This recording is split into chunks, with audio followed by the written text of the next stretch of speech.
یہ صرف خواب ہیں، خوابوں کا حقیقت سے کوئی تعلق نہیں ہوتا، اپنے خوابوں کو خود پر مسلط نہ ہونے دو۔ اس نے مراد کو تسلی دی۔ اگر وہ خواب ہیں تو حقیقت کیا ہے پھر؟ وہ جیسے چیخا تھا۔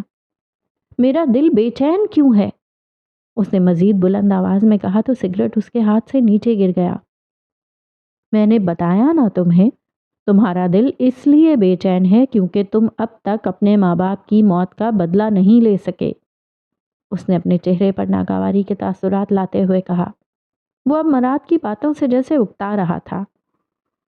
شاید آپ ٹھیک کہہ رہے ہیں، یہ تکلیف تبھی ختم ہوگی جب میں اپنے ماں باپ کی موت کا بدلہ لوں گا۔ اپنی حالت کی نہ سمجھ آنے پر اس نے یہی نتیجہ نکالا، کیونکہ دوسرا نتیجہ جو کہ حقیقت تھا، اسے سننے کی اور کہنے کی وہ اس وقت ہمت نہیں رکھتا تھا۔ شاباش، تمہاری یہ بات ہی مجھے سب سے زیادہ پسند ہے مراد، تم ہر بات جلد سمجھ جاتے ہو۔ صوفے سے اٹھ کر اس کے کندھے کو تھپ تھپاتے ہوئے اس نے فاتحانہ انداز میں اس سے کہا۔ وہ جو چاہتا تھا اس نے وہی مانا۔ وہ صبح آئی دمکتے نشتر سے، یاد کے زخم کو منانے۔ کمرے میں ہر جانب ایک اداسی سی بھری خاموشی پھیلی تھی۔ وہ سنگار میز کے سامنے کھڑا فوجی لباس میں ملبوس تھا۔ سنگار میز کے دراز میں سے نینا نے براق کی رسٹ واچ نکالی اور اسے اس کی جانب بڑھایا۔ براق نے اپنا ہاتھ اس کی جانب بڑھایا۔ وہ اسے کلائی پر گھڑی پہنانے لگی۔ چہرے بے رونق سے تھے، بالکل اداس۔ اس کی نظریں جھکی ہوئی تھیں، لیکن پھر بھی وہ جانتا تھا کہ اس کی نظروں میں کتنا کچھ ہے کہنے کو جو وہ ضبط کیے ہوئے ہیں۔ براق، آپ کو معلوم ہے میں ہمیشہ اللہ سے کیا دعا کرتی ہوں؟ کلائی پر گھڑی پہناتے ہوئے اس نے زخمی سے انداز میں کہا۔ وہ اسے مزید سننے کا منتظر تھا۔ کہ اللہ مجھے میرے پیاروں سے پہلے اس دنیا سے اٹھائے۔ جانتے ہیں کیوں؟ وہ اسے کلائی پر گھڑی پہنا چکی تھی اور اب اس کی سیاہ آنکھیں نیلی آنکھوں میں جھانک رہی تھیں۔ اس کی سیاہ آنکھیں کسی شفاف شیشے کی مانند تھیں جس کے اوپر نمی کی ایک چمکتی ہوئی لہر اب ابھر رہی تھی۔ تاکہ مجھے اپنوں کی جدائی کا غم نہ سہنا پڑے۔ براق اسے زخمی سے انداز میں دیکھ رہا تھا۔ لیکن پھر میرائے کے ساتھ یہ کیوں ہوا؟ اور پھر اس کا ضبط ٹوٹا، آنکھیں برسنے لگیں۔ براق نے اس کے کندھوں کو نرمی سے اپنی گرفت میں لیا اور وہ سامنے رکھے صوفے پر شکست خوردہ انداز میں دھیرے سے بیٹھی۔ آنسوؤں کی بارش ابھی تک جاری تھی۔ وہ اسے چند لمحے دیکھتا رہا۔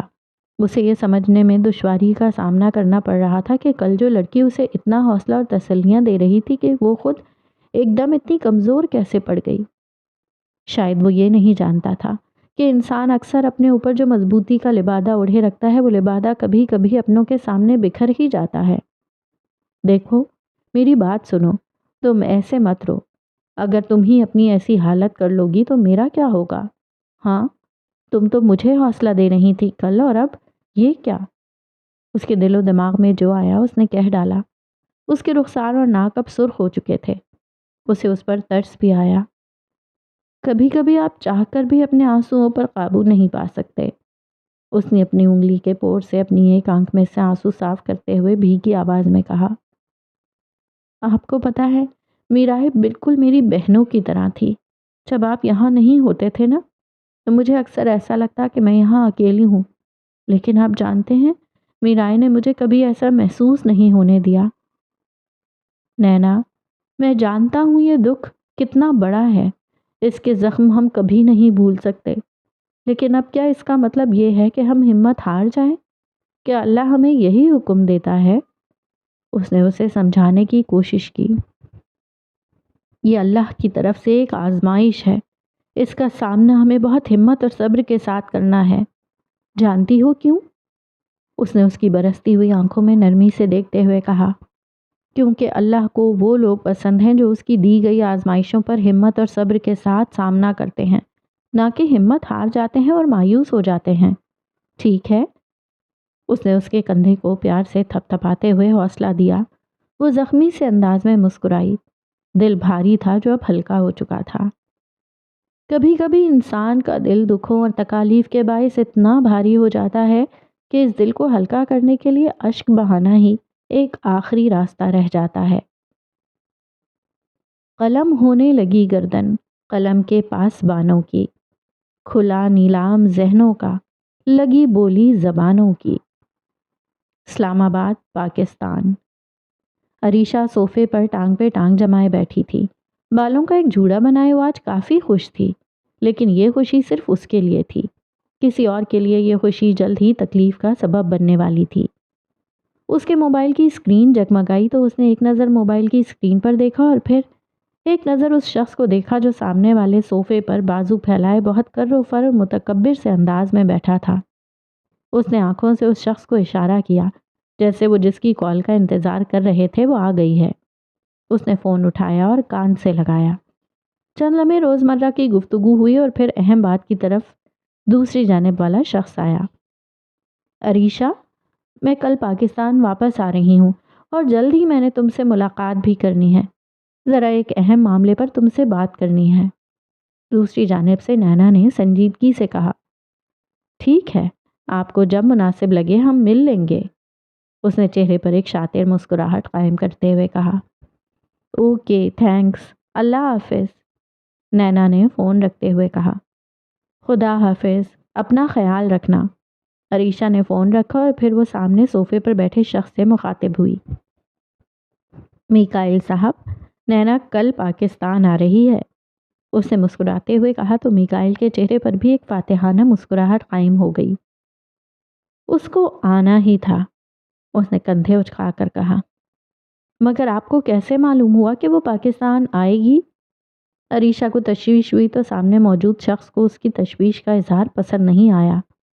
تمہیں یہ جاننے کی ضرورت نہیں، تمہیں جتنا کہا ہے تم اس پر دھیان دو، اس نے ہمیشہ کی طرح اپنے تکبر سے بھرے انداز میں کہا تو عریشہ نے چند لمحے کے لیے شرمندگی سے اپنی نظریں جھکا لیں۔ اسلم، وہ چیک لاؤ۔ اپنے ساتھ کھڑے شخص سے مخاطب ہو کر میکائل نے اسے حکم دیا تو وہ فوراً اس کے حکم کی تعمیل کرتے ہوئے ایک چیک لایا اور اسے میکائل کو مؤدب انداز میں تھمایا۔ میکائل نے اس چیک کو چند لمحے دیکھا جس پر 50 لاکھ کی رقم درج تھی۔ یہ لو تمہاری باقی رقم، اب باقی کے پیسے تب ملیں گے جب تمام کام پورا ہو جائے گا، اس نے سنجیدگی سے عریشہ سے کہا جس کی نظریں اس چیک پر سے ہٹ ہی نہیں رہی تھیں۔ بہت شکریہ آپ کا میکائل صاحب۔ وہ چیک لینے کے لیے صوفے سے اٹھی اور اپنا ہاتھ چیک کی جانب بڑھایا تو میکائل نے وہ چیک اس سے دور کر لیا۔ اس کی آنکھوں میں بے یقینی اتر آئی اور چہرے پر شرمندگی۔ ایک بات یاد رکھنا عریشہ، میں دھوکہ دینے والوں کو کبھی معاف نہیں کرتا۔ یہ جو رقم تمہیں مل رہی ہے اسے تم نے حلال کر کے دکھانا ہے، ٹھیک ہے؟ اس نے اسے تنبیہ کی تو عریشہ نے اس بات میں سر ہلا دیا۔ میکائل نے اپنے سامنے رکھی میز پر چیک پھینکا تو عریشہ نے فوراً اس چیک کو اٹھا لیا۔ آپ فکر مت کریں، میں آپ کو کبھی شکایت کا موقع نہیں دوں گی، اس نے ہلکا سا مسکرا کر کہا تو میکائل نے اسے ہاتھ سے جانے کا اشارہ کیا۔ اب کی بار وہ بالکل بھی شرمندہ نہیں ہوئی۔ جب انسان کا ضمیر مرتا ہے تو اس کی حیا ختم ہو جاتی ہے۔ جب وہ میکائل کے گھر سے چلی گئی تو میکائل اسلم سے مخاطب ہوا، یہ پیسہ بھی کیا چیز ہے نا اسلم، انسان کا ضمیر، اس کا جسم، اس کی روح اور خاص طور پر اس کا ایمان تک چھین لیتا ہے۔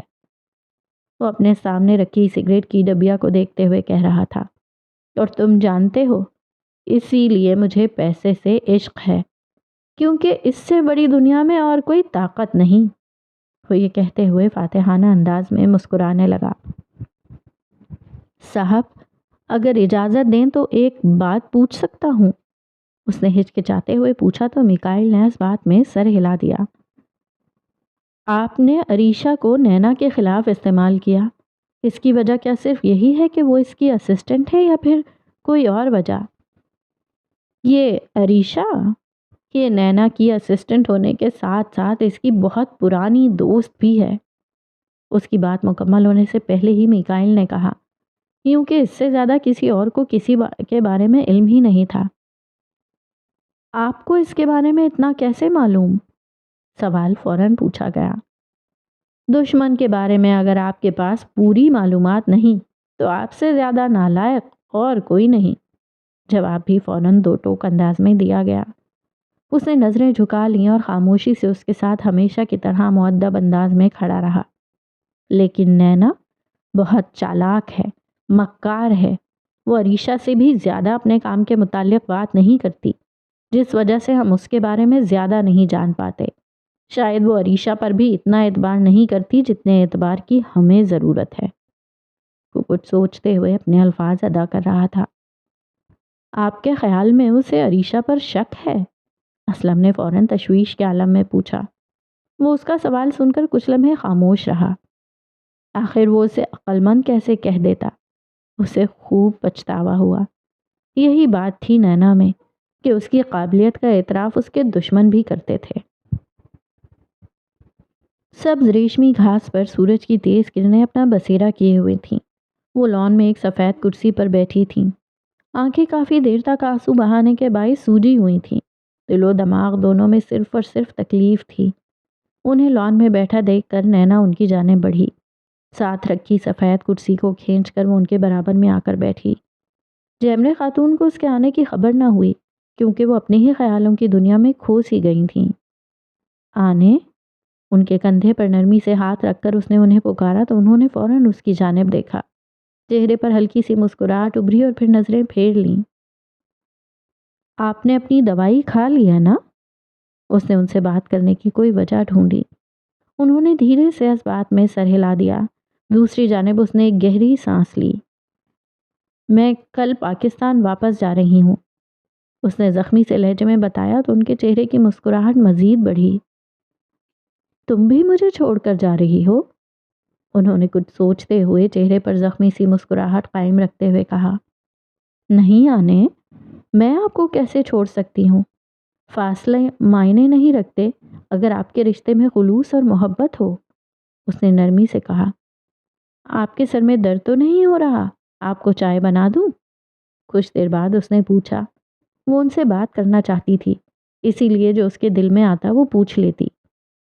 نہیں، مجھے اب اس تکلیف کی کوئی پرواہ نہیں، انہوں نے زخمی سے انداز میں کہا۔ جانتی ہو نینا، جو زخم جسم کو پہنچے ہوتے ہیں انہیں دیکھا بھی جا سکتا ہے اور مٹایا بھی، لیکن جو زخم دل اور روح کو پہنچتے ہیں نا، انہیں نہ تو دیکھا جا سکتا ہے اور نہ ہی مٹایا۔ ان کی آنکھوں میں نمی سی اتر آئی جس میں اب برسنے کی قوت باقی نہ تھی۔ وہ یہ سن کر خاموش رہی۔ انسان اکثر کسی کے دکھ خاموشی سے سن لے تو دوسرے کے دکھ کم تو نہیں ہوتے، لیکن اس کا دل ہلکا ضرور ہو جاتا ہے۔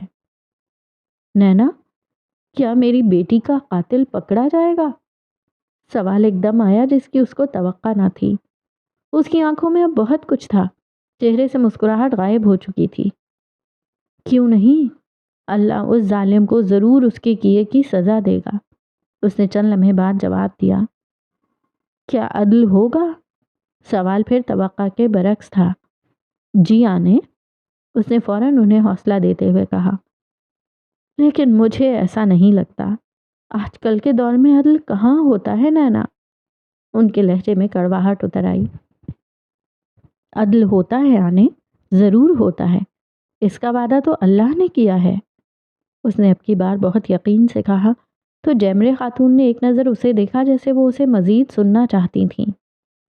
آپ جانتی ہیں حضرت عمر فاروق رضی اللہ تعالی عنہ کون تھے؟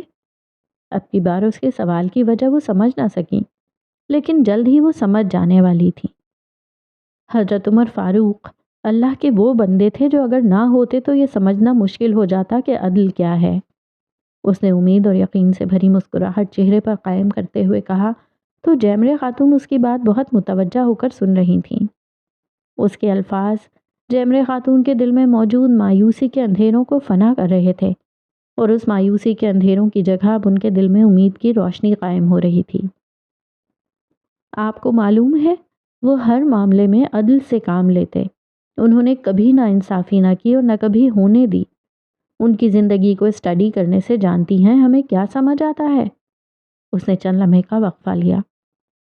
کہ انصاف کو کوئی روک نہیں سکتا، اس میں دیر ہو سکتی ہے لیکن یہ مٹ نہیں سکتا۔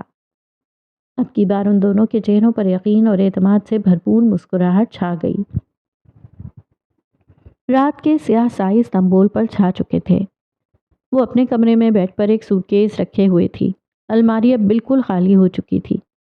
وہ سوٹ کیس کے اندر کپڑے اور دوسرے ضرورت کے سامان کو آخری بار ترتیب دے کر اب اسے بند کرنے لگی۔ جیمرے خاتون دوائی کھا کر سو چکی تھیں۔ براق اب تک گھر نہیں آیا تھا۔ سوٹ کیس کو الماری کے ساتھ رکھ کر وہ سیدھی ہوئی اور ایک گہری سانس لی۔ ہر جانب ایک عجیب سی بے رونقی اور خاموشی چھائی تھی، جس سے اب اس کو خوف محسوس ہونے لگا تھا۔ بیلکنی کا دروازہ کھلا تھا، جس میں سے چاند کی ہلکی سی روشنی کمرے میں آ رہی تھی۔ وہ بیلکنی کے دروازے کی جانب بڑھی، کچھ دیر رک کر آسمان پر چمکتے ہوئے چاند کو دیکھا۔ بہت سی یادیں تازہ ہوئیں۔ پھر بیلکنی کے دروازے کو دھیرے سے بند کر دیا اور وہ صوفے پر آ کر بیٹھی۔ اس نے کمرے میں ارد گرد نگاہ دوڑائی۔ اس کا دل آج بہت بھاری تھا۔ وہ یہ سب کیا دوبارہ دیکھ پائے گی یا نہیں، اس بارے میں اسے معلوم نہیں تھا۔ آنکھیں بھر آئیں اور پھر آنسو کی ایک بوند اس کے گال پر لڑکھڑاتی ہوئی گری، مگر اب اس میں بھی مزید آنسو بہانے کی قوت باقی نہ تھی۔ دل بہت بے چین تھا۔ مجھے جانا چاہیے یا نہیں؟ یہ سوال کئی بار اس کے دل و دماغ میں ابھرتا، لیکن ہر بار جواب بھی ایک ہی ملتا۔ اچانک کسی چیز کی زوردار آواز سے وہ اپنے خیالوں کی دنیا سے باہر نکلی۔ سامنے نظر بڑھا کر دیکھا تو براق الماری کا دروازہ کھلے اس میں کچھ ڈاکیومنٹس رکھ رہا تھا۔ وہ کمرے میں کب آیا اس کا اسے اندازہ ہی نہ ہو سکا، اور اس نے بھی کمرے میں داخل ہوتے ہوئے نینا کو نہیں پکارا۔ یہ بھی وہ سمجھ نہ سکی، یا شاید سمجھ چکی تھی۔ الماری کا دروازہ بند کر کے وہ فریش ہونے چلا گیا، اس سے نظریں ملائے بغیر۔ وہ وہیں صوفے پہ ساکت سی بیٹھی رہی، سوچتی رہی کہ وہ اس سے کیا بات کرے، کیا کہے، کیا حوصلہ دے یا اپنے دکھ سنائے۔ کچھ بھی سمجھ نہ آیا اسے۔ وہ فریش ہو کر آیا تو نینا نے فوراً اس کی طرف دیکھا۔ نیلی آنکھیں ایک لمحے کے لیے سیاہ آنکھوں سے ٹکرائیں اور پھر جدا ہوئیں۔ دونوں جانب ایک خوف تھا کہ کہیں دونوں ایک دوسرے سے وہ سوال نہ کر لیں جن کا جواب ان دونوں کے پاس تھا تو صحیح، لیکن کہنے کی ہمت نہ تھی۔ اسی خوف سے نینا صوفے سے اٹھی اور بیڈ کی جانب بڑھ کر اپنا بستر ترتیب دینے لگی، اور خاموشی سے بغیر کچھ کہے بستر پر لیٹ گئی۔ چادر اوپر اوڑھی اور منہ اس میں چھپا لیا۔ اس کی آنکھیں اب برسنے لگی تھیں۔ اس کے آنے سے پہلے اسے یوں لگا تھا کہ شاید اب اس میں مزید اشک بہانے کی قوت نہیں، لیکن اسے دیکھ کر، یا شاید اسے آخری بار اپنے سامنے دیکھ کر، اس کی یہ بات غلط ثابت ہو گئی۔ آنسوؤں کی رفتار تیز تھی، بہت تیز۔ اس نے اپنے منہ پر ہاتھ رکھ لیا کہ کہیں اس کے رونے کی آواز وہ سن نہ لے۔ وہ اسے مزید پریشان نہیں کرنا چاہتی تھی، پھر چاہے وہ خود کتنی ہی پریشان رہے۔ چادر کو چہرے سے ہلکا سا پیچھا کر کے اس نے کمرے میں جھانکا تو براق نماز پڑھ رہا تھا۔ اس کے دل کو تسلی ہوئی کہ اس کو اس کے یوں رونے کا اندازہ بالکل نہیں ہوا ہوگا۔ اپنے آنسوؤں پر قابو پانے کی کوشش کرتے ہوئے اس نے اب سونے کی کوشش کی، لیکن نیند تو جیسے اسے چھو کر بھی نہ گزرے۔ سائڈ ٹیبل پر رکھے نائٹ لیمپ کے سوئچ بند کرنے کی آواز پر اس نے مزید اپنے آنسوؤں پر قابو پانے کی کوشش کی، لیکن سب بے سود رہا۔ براق نے اس کی سائڈ ٹیبل پر رکھے نائٹ لیمپ کو بند کیا تو نینا کو احساس ہو گیا کہ وہ جان گیا ہے کہ وہ اب تک سوئی نہیں۔ وہ ہمیشہ سونے سے پہلے اپنے سائڈ ٹیبل پر رکھے لیمپ کو بند کرتی، اور اس کے ساتھ رہ کر براق کو یہ بات تو اچھے سے معلوم تھی۔ وہ ساتھ ہی بستر پر ٹیک لگا کر بیٹھا، ایک نظر نینا کو دیکھا جس نے ابھی تک اپنے چہرے کو چادر سے چھپایا ہوا تھا۔ اس نے ایک گہری سانس لی۔ تم واپس کب آؤ گی نینا؟ خاموشی ٹوٹی۔ اسی سوال سے خوفزدہ تھی وہ۔ جواب نہ پانے پر براق کے چہرے کے تاثرات بدلے۔ میں جانتا ہوں تم نہیں سوئی، اس نے شانے اچکا کر کہا تو نینا نے ہلکی سی چادر چہرے سے ہٹائی اور پھر گردن گھما کر پیچھے براق کو دیکھا جو اسے ہی گھور رہا تھا۔ وہ آہستگی سے اٹھ بیٹھی۔ اس کی سرخ آنکھیں دیکھ کر براق کے چہرے پر پریشانی کے تاثرات اتر آئے۔ آپ ہی مجھے بھیج رہے ہیں؟ یہ تو آپ کو پتا ہوگا کہ مجھے کب واپس آنا ہے۔ اس نے چند لمحے بعد اس سے نظریں ملائے بغیر کہا۔ براق اس کی بات سن کر ہلکا سا مسکرایا۔ مگر تم نے تو کہا تھا کہ اگر میں تمہیں پاکستان جانے کا نہ کہتا تب بھی تم نے جانا ہی تھا، اس نے فوراً کہا تو اب کی بار نینا کے پاس کہنے کو کچھ نہ تھا۔ وہ سوچنے لگی کہ اب کیا کہے۔ براق اس کے جواب کا منتظر تھا۔ میں جلد ہی آؤں گی براق، اب کی بار اس نے براق کی طرف دیکھتے ہوئے مسکرا کر کہا، جیسے وہ اسے تسلی دے رہی ہو۔ اس نے یہ سن کر اس بات میں سر ہلایا۔ تمہاری فلائٹ صبح 8 بجے کی ہے نا؟ چند لمحے بعد اس نے مغموم سے لہجے میں پوچھا۔ جی، جواب بہت ہی مختصر تھا۔ میں چھوڑ آؤں گا تمہیں ایئرپورٹ، اس نے کہا تو نینا کا تکلیف سے بھرا دل جیسے چند لمحے کے لیے کھل سا گیا۔ وہ اسے کہہ دیتی کہ وہ نہ آئے، مگر دل کو یہ بات منظور نہ تھی۔ ٹھیک ہے، اس نے اس بات میں سر ہلاتے ہوئے کہا، اور پھر خاموشی کا ایک اور وقفہ آیا۔ لیکن کون جانے کہ خاموشی کی بھی ایک آواز ہوتی ہے جو ہر کوئی نہیں سن سکتا۔ آپ کچھ کہنا چاہتے ہیں؟ اب کی بار خاموشی کو نینا نے توڑا۔ براق نے اس کی بات سنی تو اس کی جانب حیرت سے دیکھا۔ اسے کیسے معلوم؟ اس نے دل ہی دل میں سوچا۔ نہیں، براق نے نفی میں سر ہلاتے ہوئے کہا۔ براق، آپ میرائے کے قاتل کو مت چھوڑنا۔ آپ جانتے ہیں آنے بہت تکلیف میں ہیں۔ مجھ سے ان کی تکلیف دیکھی نہیں جاتی اور نہ ہی آپ کی تکلیف۔ ایسے لگتا ہے جیسے میرائے کے جانے سے گھر کی رونق بھی چلی گئی ہے۔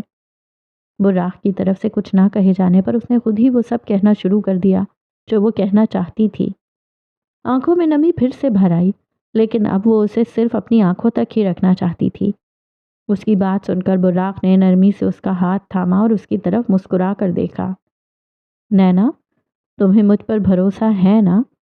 اس نے اس کی سیاہ آنکھوں میں جھانکتے ہوئے بہت یقین کے ساتھ پوچھا۔ آپ پر بھروسہ آخر کیسے نہیں ہو سکتا مجھے؟ اس نے زخمی سے انداز میں مسکرا کر کہا۔ پھر فکر مت کرو، میں اپنے دشمن سے اس کے ہر کام کا پورا حساب لیتا ہوں۔ اگر میں سکون میں نہیں تو میرا دشمن بھی سکون میں نہیں رہ سکتا، وہ بھی تڑپے گا۔ اس کی نیلی آنکھوں میں اب سرخی کی ایک لہر ابھر آئی، لیکن وہ یہ نہیں جانتا تھا کہ اس کا دشمن بھی تڑپ رہا تھا۔ وہ جہاں نظر دوڑاتا اسے سیاہ گھپ اندھیرے کے سوا اور کچھ دکھائی نہ دیتا۔ اس تاریکی میں اسے گھٹن محسوس ہو رہی تھی جس کی شدت ایک دم بڑھنے لگی۔ وہ بھاگنا چاہتا تھا مگر اس کے قدم زنجیر تھے۔ وہ اپنے ہاتھ بھی نہیں ہلا پا رہا تھا، ایسے لگتا جیسے وہ کسی نے اسے قید کر لیا ہو۔ اندھیرے کے باعث وہ یہ بھی نہیں دیکھ پا رہا تھا کہ وہ اپنے ہاتھ پاؤں کیوں نہیں ہلا پا رہا۔ اور پھر اندھیرے کی شدت مزید بڑھی، ساتھ ہی اس کا دل بھی ڈوبنے لگا۔ اس نے بلند آواز میں چلانے کی کوشش کی لیکن اس کی آواز نکل ہی نہ سکی، یوں جیسے اس کی گردن کسی نے جکڑ لی ہو۔ اس کی آنکھیں سانس کی بندش کی وجہ سے چوڑی ہونے لگیں اور اس کے آگے عجیب سا جالا آ گیا۔ اسے ایسا محسوس ہوا کہ وہ اپنی جان سے ہاتھ دھو بیٹھے گا۔ اور پھر ایک روشنی نے اس کے ارد گرد اپنے پر پھیلائے۔ اس کی بوجھل آنکھوں نے اس روشنی کا تعاقب کیا۔ اس روشنی نے جلد ہی ہر جگہ اپنا بسیرا کر لیا اور پھر اس کی سانس کی بندش ختم ہوئی۔ سانس پھر سے بحال ہوا، ہاتھ پاؤں ایک قید سے آزاد ہو گئے۔ اس نے فوراً اپنے ہاتھ پاؤں کو دیکھا۔ وہ زمین پر بیٹھا تھا، بنجر زمین پر، لیکن اس کے کچھ ہی فاصلے پر زمین بنجر نہ تھی۔ فاصلے پر زمین سبز گھاس کے مخملی قالین سے ڈھکی تھی۔ اس پر رنگ برنگے تازہ پھول کھلے تھے جن کی خوشبو ارد گرد رقص کر رہی تھی۔ آسمان ہلکے نیلے رنگ سے روشن تھا جس پر سورج کی سنہری کرنیں بھی اپنا روپ جمائے ہوئے تھیں۔ لیکن آسمان اس بنجر زمین کے اوپر بالکل مختلف تھا۔ اس پر گہرے سیاہ بادل چھائے ہوئے تھے جو شاید کچھ ہی دیر میں زور و شور سے برسنے والے تھے۔ وہ زمین سے اٹھا اور ارد گرد نگاہ دوڑائی۔ اس کے علاوہ اس وقت وہاں کوئی اور بھی موجود نہیں تھا۔ لیکن پھر اس سبز مخملی قالین پر کسی نے اپنا قدم رکھا۔ اس کی نظر اس کی جانب گئی۔ وہ روشن سفید رنگ کا لباس پہنے ہوئے ایک حسین و جمیل لڑکی تھی جسے پہچاننے میں اسے ذرا بھی تکلیف نہ ہوئی۔ وہ میرائے یامان تھی جسے بھلا وہ کیسے نہ پہچان پاتا۔ وہ لڑکی اس گھاس پر چلنے لگی۔ اس کے چہرے پر خوشی کی اس قدر چمک تھی کہ مراد کے دل میں اس خوشی کو دیکھ کر جلن پیدا ہوئی۔ وہ لڑکی ایک پھول توڑتی اور اسے جمع کرتی۔ وہ یہ سب کرتے ہوئے بہت لطف اندوز ہو رہی تھی۔ وہ اسے ساکت سا کھڑا ہوا بس دیکھتا رہا۔ اور پھر آسمان پر ایک گرج کی آواز آئی۔ بادل زور و شور سے برسنا شروع ہو گئے۔ وہ بھیگنے لگا، لیکن اسے اس بات کا اندازہ نہ ہوا۔ جب اس نے اس لڑکی کو پھول توڑتے ہوئے رکتا دیکھا اور پھر اپنے اوپر ہنستے دیکھا، اس وقت اسے اپنی حالت کا اندازہ ہوا۔ وہ لڑکی اس پر مزید ہنسنے لگی۔ وہ اس کا تمسخر اڑا رہی تھی۔ خاموش ہو جاؤ، اس لڑکی کی بلند ہوتی آواز سے گھبرا کر وہ چلایا۔ وہ لڑکی تب بھی نہ مانی اور اس کی ہنسنے کی آواز جن میں اب قہقہوں کا بھی اضافہ ہو گیا تھا وہ مزید تیز ہو گئی، اتنی تیز کہ اب یہ آواز اس کے کانوں میں تکلیف پیدا کرنے لگی۔ میں نے کہا خاموش ہو جاؤ۔ وہ پھر چلایا مگر سب بے سود رہا۔ بارش تیز ہو گئی، اتنی تیز کہ اب اس کے لیے اپنی آنکھوں کو کھلا رکھنا مشکل ہو رہا تھا۔ اس لڑکی کے قہقہوں کی آواز اور تیز بارش کے باعث اس کو چکر سے آنے لگے، قدم لڑکھڑا گئے، وہ زمین پر گر پڑا۔ بارش اور اس لڑکی کی آواز بھی مزید بڑھ گئی۔ اس کا دل ڈوبنے لگا، وہ جیسے کسی کھائی میں گر رہا ہو۔ آنکھوں کے آگے اندھیرا چھا گیا اور جسم منجمد سا ہو گیا۔ عشق کے داغ کا ابس ہے علاج، کوئی اب یہ نشان جاتا ہے۔ وہ گھبرا کر اٹھا، اس کا جسم پسینے سے شرابور تھا، دل کی دوڑ تیز تھی، چہرے پر خوف تھا، صرف خوف۔ دیوار پر لٹکی وال کلاک کو دیکھا تو ابھی 4 بجے تھے، فجر ہونے والی تھی۔ کچھ ہی دیر میں سورج کی پوری روشنی آب و تاب سے آسمان پر چمکنے والی تھی۔ وہ بستر سے اٹھا اور سنگھار میز کے سامنے گیا، اپنے آپ کو شیشے میں دیکھا۔ اس کی حالت بالکل بدل چکی تھی، سیاہ بال پہلے کی طرح بکھرے ہوئے تھے، شیو بھی بڑی ہوئی تھی، آنکھوں کے گرد حلقے نمایاں تھے، صحت بھی کافی خراب محسوس ہو رہی تھی، وہ پہلے سے کمزور معلوم ہوتا تھا۔ اس نے سنگھار میں اس کا ایک دراز کھولا اور اس میں سے ایک تصویر نکالی۔ اس تصویر کو چند لمحے بوجھل آنکھوں کے ساتھ دیکھا۔ تصویر ہاتھ میں لیے وہ واپس اپنے بستر پر آ کر بیٹھا۔ میرائے، تم میرا پیچھا چھوڑ کیوں نہیں دیتی؟ لہجے میں بہت کچھ تھا، خوف، بیزاری اور اکتاہٹ۔ براق اسٹڈی روم میں موجود تھا، ہاتھ میں ایک فوٹو فریم لیے وہ میز کے ساتھ رکھی کرسی پر بیٹھا تھا۔ فوٹو فریم میں مختلف تصاویر کا کولاج بنا تھا، ان تصاویر میں گن کر 4 افراد تھے۔ آج وہ ان میں موجود چوتھے شخص کو دیکھ رہا تھا، اس سے پہلے وہ ان میں موجود دوسرے شخص کو دیکھا کرتا۔ آج بھی اس نے پہلے اسی کو دیکھا، لیکن بعد میں وہ بس اس چوتھے شخص کو دیکھ رہا تھا۔ میرائے، تم فکر مت کرو، میں تمہارا اور بابا کا بدلہ ضرور لوں گا، کیونکہ اب یہ میری ضد بن گئی ہے۔ اس نے مٹھیاں بھیجتے ہوئے دل ہی دل میں اپنے آپ سے عہد کیا۔ تم میرے ذہن سے نکل کیوں نہیں جاتی؟ اس نے شکوہ کن لہجے میں میرائی کی تصویر دیکھتے ہوئے کہا، اور پھر اس کی آنکھوں میں ایک عجیب سی چمک آئی۔ اس نے وہ تصویر ایک ایک کر کے کئی ٹکڑوں میں تقسیم کر دی۔ یہ کرتے ہوئے اس کے چہرے پر عجیب سے تاثرات تھے، جیسے کوئی شخص کسی سے پیچھا چھڑانا چاہ رہا ہو تو وہ اس کو جڑ سے ختم کرنے کے بجائے صرف اس کے اثرات کو ختم کر رہا ہو۔ وہ بھی یہی کر رہا تھا۔ وہ نہیں دیکھ رہا تھا کہ اسے وہ کیوں یاد آتی ہے، وہ بس ان چیزوں کو ختم کر رہا تھا جو اسے اس کی یاد دلاتی تھیں۔ بیڈ کے ساتھ نائٹ لیمپ کی روشنی اس کی تصویر پر جھلک رہی تھی۔ اس تصویر پر اب تک اس کے آنسوؤں کی کئی بوندیں برس چکی تھیں۔ ریمرے خاتون میرائے کی تصویر ہاتھ میں تھامے روز ایسے ہی کرتی، بس اشک بہانا شروع ہوتی اور جب تک ان کی آنکھیں برس برس کر تھک نہ جاتی وہ اس تصویر کو دیکھنا بند نہ کرتی۔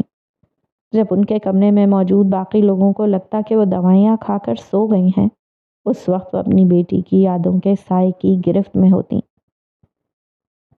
اب تم مجھے کبھی یاد نہیں آؤ گی۔ اس تصویر کے چھوٹے چھوٹے ٹکڑے کرنے کے بعد اس نے جیسے اپنے آپ کو تسلی دیتے ہوئے کہا۔ اس نے اس تصویر کے ٹکڑوں کو ہاتھ میں ایک مٹھی بنا کر قید کیا اور اپنے کمرے کی کھڑکی تک بڑھا۔ اس کا کمرہ بالائی منزل پر تھا، کھڑکی کے پردے ایک طرف کیے، آسمان پر گہری سی نیلی روشنی چھائی تھی۔ اس نے اپنا ہاتھ کھڑکی سے باہر بڑھایا اور اس تصویر کے ٹکڑوں کو وہاں سے پھینک ڈالا۔ وہ ٹکڑے ایک ایک کر کے زمین پر گرتے، وہ انہیں یوں گرتا ہوا دیکھ رہا تھا۔ ان ٹکڑوں کو یوں گرتا ہوا دیکھ کر اس کی آنکھوں کے آگے پھر وہی منظر چھا گیا جب اس نے میرائے کو ختم کیا تھا۔ دل کو اب ایک تسکین مل رہی تھی۔ وہ راہ کو کمرے میں نہ پا کر نینا بستر سے اٹھی۔ فجر ہونے میں کچھ ہی دیر باقی تھی۔ وہ کمرے سے باہر نکلی، گھر میں سناٹا چھایا تھا۔ سیڑھیاں اترنے سے پہلے میرائے کا کمرہ آتا، اس کے قدم اس کے کمرے کے دروازے کے سامنے زنجیر ہوئے۔ ایک نظر اس بند پڑے کمرے کو دیکھا اور پھر وہ سیڑھیاں اتر کر نیچے آئی۔ اسٹڈی روم کو روشن دیکھا تو وہ اس تک گئی۔ اسٹڈی روم کا دروازہ ہلکا سا کھلا تھا۔ اس نے کمرے میں جھانکا تو براق کو وہاں پایا۔ پہلے اس نے اندر جانے کا فیصلہ کیا، لیکن پھر جب اس نے براق کی آنکھوں میں سے بہتے ہوئے آنسو دیکھے تو وہ وہیں رک گئی۔ اس نے براق کو کبھی یوں ٹوٹا ہوا نہیں دیکھا تھا۔ اسے یوں دیکھ کر اس کی آنکھیں بھی برسنے لگیں۔ استنبول میں تمام مسجدوں کے اسپیکرز فجر کی اذان سے گونج اٹھے۔ مراد نے کھڑکی پر پردہ واپس گرا دیا، بستر پر جا کر لیٹ گیا، کانوں کو تکیے سے ڈھک لیا تاکہ اذان کی آواز کانوں میں نہ آئے، مگر پھر بھی لاکھ کوششوں کے باوجود اذان کی آواز کانوں تک پہنچی۔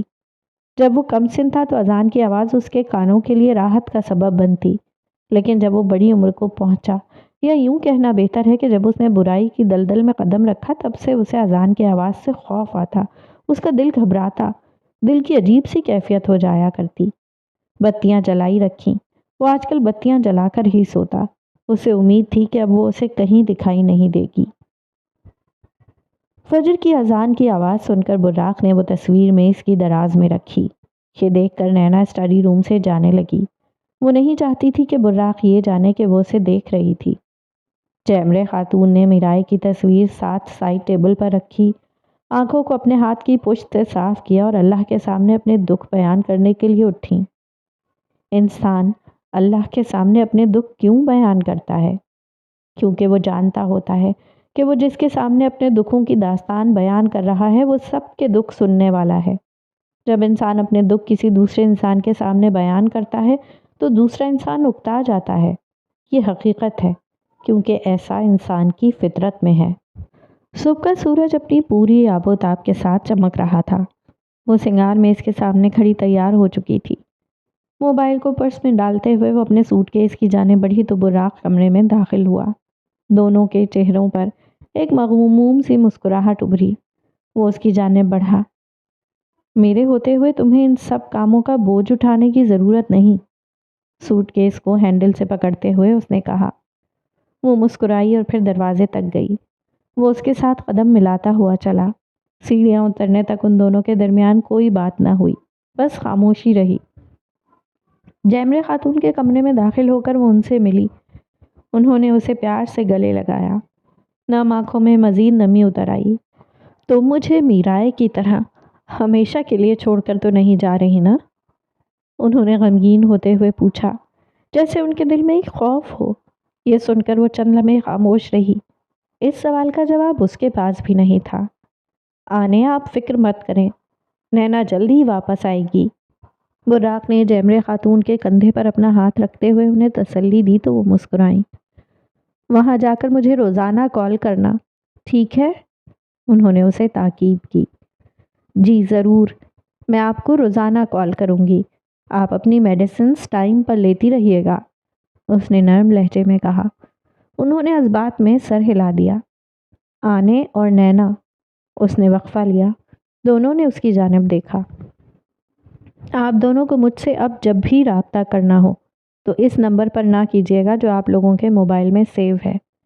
میں نے اپنا دوسرا نمبر آپ دونوں کے ساتھ شیئر کر دیا ہے، واٹس ایپ دیکھ لیں آپ دونوں، اس نے سنجیدگی سے کہا تو جیمرے خاتون کو تشویش ہوئی۔ کیوں؟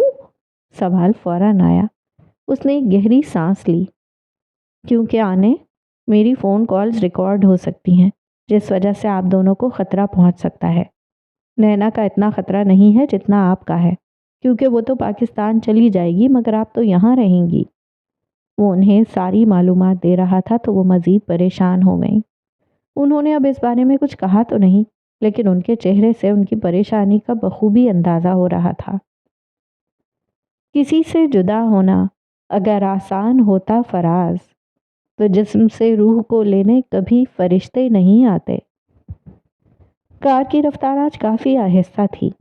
وہ اس رفتار کے ساتھ ڈرائیو کبھی نہیں کرتا تھا، لیکن آج وہ یہ نہیں چاہتا تھا کہ راستہ جلد ہی اختتام کو پہنچے۔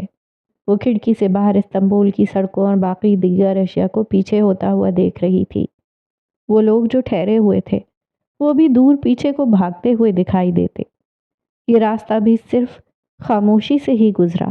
سلطان اور سلطانہ کے درمیان کوئی بات نہ ہوئی، لیکن کون جانے کہ اس خاموشی کے باوجود بھی وہ ایک دوسرے کو سن سکتے تھے۔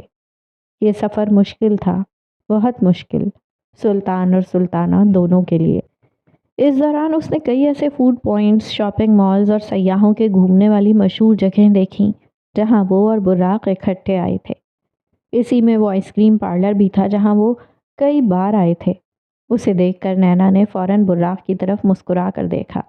اس نے پہلے کھڑکی سے باہر اس دور جاتے آئس کریم پارلر کو دیکھا اور پھر نینا کو۔ مسکراہٹ بھی خاموش تھی، لیکن اس میں بہت کچھ تھا جو ان دونوں کے دل کو بہت سی یادوں میں گم جانے کی ہدایت کرتا۔ اب کہ ہم بچھڑے تو شاید کبھی خوابوں میں ملیں، جس طرح سوکھے ہوئے پھول کتابوں میں ملیں۔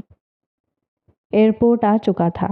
ان دونوں نے کھڑکی سے باہر اس جگہ کو دیکھا جہاں سے اب ان دونوں کی راہیں جدا ہونے والی تھیں۔ چہرے کے تاثرات بدل سے گئے۔ سلطانہ کی آنکھوں میں نمی سی اتر آئی۔ سلطان کے چہرے پر پہلے سے کہیں زیادہ افسردگی چھا گئی۔ اس نے جب سلطان کی طرف دیکھا تو اس نے اپنے چہرے پر ایک مصنوعی سی مسکراہٹ بکھیر لی۔ سلطانہ جانتی تھی کہ یہ مسکراہٹ حقیقی نہیں، لیکن پھر بھی خاموش رہی اور بدلے میں خود بھی اپنے چہرے پر ایک غیر حقیقی مسکراہٹ بکھیر لی۔ دونوں کو حقیقت معلوم تھی، مگر کہنے کی ہمت نہ تھی۔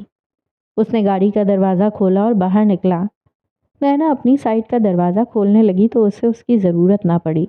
براق نے پہلے ہی اس کے لیے گاڑی کا دروازہ کھول دیا۔ اس نے گاڑی سے باہر قدم رکھا۔ میں نے کہا نا، میرے ہوتے ہوئے تمہیں ان سب کاموں کے کرنے کی ضرورت نہیں، اس نے اپنی افسردگی کو چھپانے کی کوشش کرتے ہوئے کہا۔ نینا اب کی بار پھر ہلکا سا مسکرا دی۔ اس کا دل خاموش سسکیوں کے ساتھ گونج رہا تھا جسے وہ سن سکتا تھا۔ ایک کے دل نے چاہا کہ وہ نہ جائے، مگر پھر بھی اسے جانا تھا۔ دوسرے کے دل نے چاہا کہ وہ سب چھوڑ کر اس کے ساتھ ہی رہے، مگر وہ اپنے فرض سے دستبردار نہیں ہو سکتی تھی۔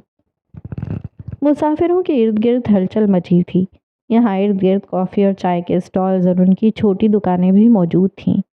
کچھ لوگ بریف کیس اٹھائے تو کچھ لوگ سوٹ کیس اور دوسرے بیگز تھامے ٹرمینل پر کھڑے تھے۔ لوگوں کا شور، اعلانات کا اوپر سے گونجنا آج ان کے دل میں ایک عجیب سی بے چینی پیدا کر رہا تھا۔ سوٹ کیس کو ہینڈل سے پکڑتے ہوئے وہ آگے کو بڑھا تو نینا اس کے ساتھ قدم ملاتی ہوئی ایئرپورٹ پر چلنے لگی۔ قدموں میں سستی تھی، مگر اس سستی کا کوئی فائدہ نہ تھا، کیونکہ جدائی مقدر میں لکھ دی گئی تھی۔ ٹرمینل پر سامان رکھوانے کے بعد وہ وقت آ پہنچا، جدائی کا وقت۔ نینا کی سانسیں تھم سی گئیں، دل مزید بھاری ہو گیا، روح بوجھل سی ہونے لگی، لیکن پھر بھی اس نے سامنے کھڑے شخص کے لیے خود کو مسکرانے اور مضبوط دکھنے پر مجبور کیا۔ وہ بھی اسے دیکھ کر مسکرایا اور اسے الوداعی نظروں سے دیکھا۔ اس نے رخ موڑا اور ایک قدم آگے کو لیا۔ یوں لگا کہ اب وہ آنسوؤں پر مزید قابو نہیں رکھ سکے گی۔ نینا، براق نے پکارا۔ وہ اگر نہ پکارتا تو شاید وہ آنسو اس کی آنکھ سے ٹپک پڑتا۔ وہ اس کی جانب مڑی۔ ہاں؟ اپنی تکلیف چھپاتے ہوئے ہلکا سا مسکرا کر پوچھا۔ اپنا خیال رکھنا۔ جواب کچھ سوچنے کے بعد آیا، جیسے وہ کہنا کچھ اور چاہ رہا تھا اور کہہ کچھ ڈالا۔ وہ اس کی توقع نہیں کر رہی تھی۔ اسے ایسا لگا تھا کہ شاید کچھ اور تھا جو وہ کہنا چاہ رہا تھا، لیکن یہ الفاظ بھی اس کے لیے بہت اہمیت رکھتے تھے۔ آپ بھی، اس نے شانے اچکا کر کہا۔ کال کرتی رہنا، اس نے فوراً کہا۔ اور اگر نہ کروں؟ نینا کی آنکھوں میں شرارت سی ابھری۔ وہ اس سے کچھ فاصلے پر کھڑا تھا۔ تو مجھے انکار کر رہی ہو؟ اس کے نزدیک آتے ہوئے اس نے پوچھا۔ ایسا ہی سمجھ لیں۔ جواب دو ٹوک انداز میں آیا۔ اسے سلطانہ کی یہ ادا پسند آئی۔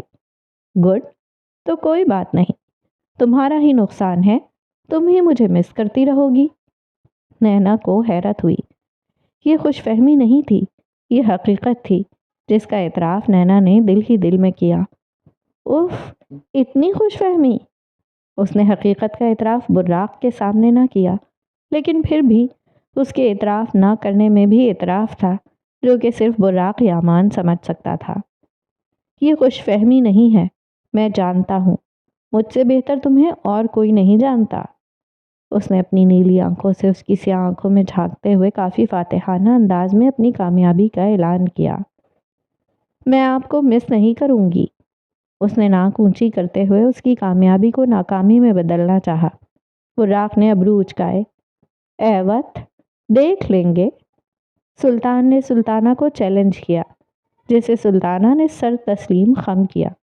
دونوں جانتے تھے کہ یہ چیلنج کس نے جیتنا ہے، مگر پھر بھی ایک نے اپنی جیت کا اعلان کیا اور دوسرے نے اسے خوش فہمی قرار دیا۔ وقت ہو چکا تھا۔ اس نے اپنی کلائی پر پہنی گھڑی کو دیکھا۔ 8 بجنے میں صرف 2-3 منٹ ہی باقی تھے۔ اس نے جانے کی اجازت چاہی۔ براق نے اس کی کلائی تھام لی اور اس کا دل تھم گیا۔ یہ اس کے لیے بڑا امتحان تھا۔ براق نے اسے چند لمحے خاموشی سے دیکھا۔ وہ نم آنکھوں کے ساتھ مسکرائی اور اپنا سر نفی میں ہلایا۔ وہ اس کی نم آنکھوں کو دیکھتا رہا تھا اور پھر اس نے اس کی کلائی چھوڑ دی۔ وہ مسکرایا۔ اس مسکراہٹ کے پیچھے چھپی تکلیف صرف وہی جانتا تھا۔ اس نے اب اس کی طرف سے چہرہ موڑ لیا، ایک گہری سانس لی اور جانے لگی۔ وہ اسے ساکن سا کھڑا یوں جاتا دیکھتا رہا۔ ایک مرتبہ بھی نینا نے پیچھے مڑ کر اسے نہیں دیکھا۔ اس کی آنکھوں میں سے آنسو کا ایک قطرہ لڑکھڑاتا ہوا ٹھوڑی تک آیا۔ اس نے ارد گرد دیکھتے ہوئے فوراً اس آنسو کو اپنے ہاتھ کی پشت سے صاف کر لیا۔ وہ ہوائی جہاز کی سیڑھیوں تک آئی، کچھ لمحے وہاں ٹھہری، نظر اٹھا کر اسے دیکھنا چاہا مگر ہمت نہ ہوئی، اور ہوائی جہاز کے اندر چلی آئی بغیر اسے دیکھے، یہ جانتے ہوئے بھی کہ وہ اسے مسلسل دیکھ رہا تھا۔ وہ راہ کے چہرے کے تاثرات بالکل مختلف تھے۔ وہ کچھ دیر پہلے جو تاثرات نینا کے سامنے قائم کیے ہوئے تھا وہ اب غائب ہو چکے تھے۔ وہ ارد گرد لوگوں کی بھیڑ میں تنہا ہو گیا تھا۔ جب تک ہوائی جہاز ٹیک آف نہیں کر گیا وہ اسے دیکھتا رہا۔ ماحول میں کافی اور چائے کی خوشبو کے ساتھ جیٹ فیول کی تیز خوشبو بھی شامل ہو گئی۔ اس کے جانے کے بعد وہ چند لمحے وہاں موجود ایک بینچ پر خاموشی سے بیٹھا رہا۔ ارد گرد کی دنیا جیسے یکدم تبدیل سی ہو گئی تھی۔ اس کا دل بھاری تھا۔ یا اللہ مجھے صبر دے، الفاظ زبان سے خود بخود ادا ہوئے، اور پھر اس کے دل کو کچھ تسلی ملی۔ آسمان پر سفید روئی جیسے بادلوں کو وہ ہوائی جہاز کی کھڑکی سے دیکھ رہی تھی۔ استنبول اب تک جا چکا تھا اور وہ بھی۔ اس کا دل بھاری تھا، آنکھیں بوجھل سی تھیں۔ اس کے موبائل کی اسکرین جگمگائی تو اس نے موبائل پر دیکھا حلیمہ صاحبہ کا میسج جگمگا رہا تھا۔ اس نے انہیں کال کی، کچھ دیر ان سے بات ہوئی اور انہیں بتایا کہ وہ پاکستان کے لیے روانہ ہو چکی ہے۔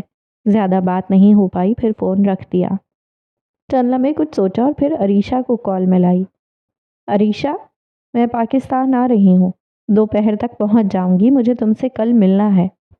معمول کی گفتگو کے بعد اس نے سنجیدگی سے کہا۔ آنکھیں اب خشک تھیں۔ ٹھیک ہے، تم کس ٹائم؟ وہ اپنی بات مکمل نہ کر سکی۔ کل صبح 10 بجے، اس نے فوراً کہا، جیسے سب کچھ وہ پہلے سے طے کر چکی ہو۔ اوکے ڈن، دوسری جانب سے اس نے سرد سے لہجے میں کہا، اور پھر نینا نے فون بند کر دیا۔ عریشہ نے اس سے بات کرنے کے بعد فوراً اسے کال ملائی، جسے اب کال ملانا اس کا کام تھا۔ میکائل صاحب، نینا مجھ سے کل صبح 10 بجے ملنا چاہتی ہے۔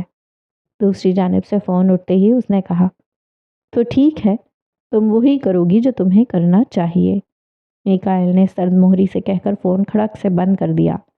عریشہ چند لمحے فون کو یوں ہی دیکھتی رہی، چہرے پر ناگواری سی اتری۔